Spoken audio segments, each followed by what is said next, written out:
You go, you know the VC ecosystem. Go and say I want to do deep tech and this tech, and then आपको consumer tech करना है, सबको food delivery करना है. In fact, most consumer funds have been raising in the last 2-3 years, and every family office that I talk to, it's super bullish on Indian consumption theme.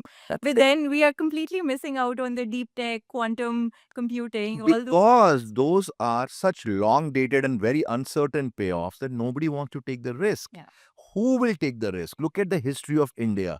All innovation, I wrote that in the Business Standard article. Go back from 1947. All the innovation has come from the state-owned companies or the government.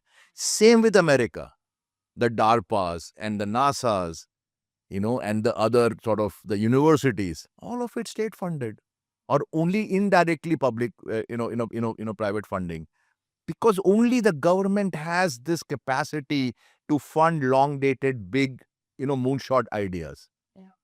Because that's an exchequer which has no ROI attached to it. The government spends money. Do you go and ask the finance minister, okay, so tell me what was the free cash generation? कितना ROI बना इसमें? नहीं बना, नहीं, there's no forum. Company डालेगी, fund डालेगा, fund के investors, company के इन्वेस्टर पूछेंगे every quarter में, okay, so what happened to that moonshot idea? Yeah. And if it fails, you're finished, you're useless, you're stupid. Government fails, it's okay, we understand. So the government has to fund, it has to become the venture capitalist. Venture capitalists actually don't do venture capital, at least the way that will further national interest.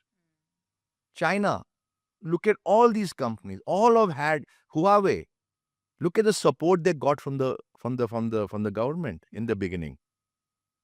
That's how it became a global champion, not on its own.